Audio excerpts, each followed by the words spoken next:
So, which are the windows through which we do cranial ultrasound?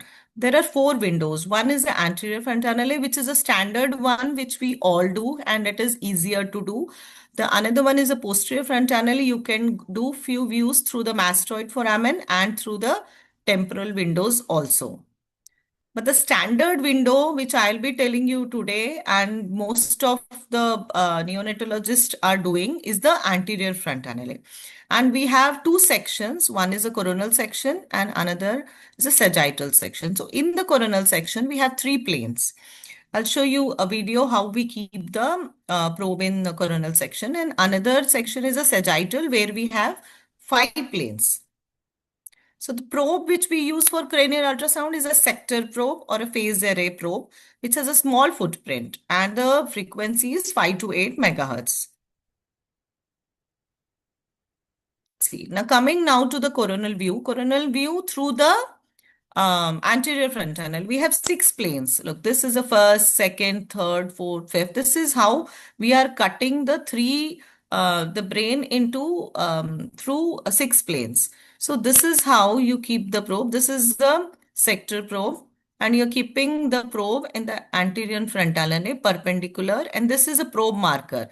During the coronal sections, the probe marker is always toward the right side of the head of the baby, and you sweep the probe from anterior to posteriorly. You can just look this again.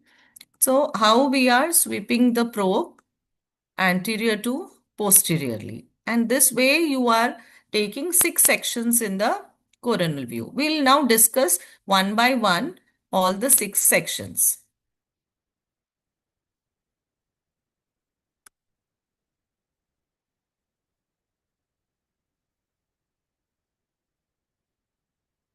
These red lines, you can see these are the six sections. So how do we keep probe in sagittal section? This is again the sector probe, but look at this point, this probe marker will be facing towards the forehead or the face of the baby or near the towards the nose of the baby. So, and we cut the sections, one in the midline, in the sagittal midline, and two on the right side and two on the left side. This midline section is called as midline sagittal view, and the lateral two ones are called as right and left parasagittal views. This is how you keep the probe in the anterior frontannulae and then sweep left and right. You're sweeping, so you're sweeping towards right and then towards the left so that you get the parasagittal views.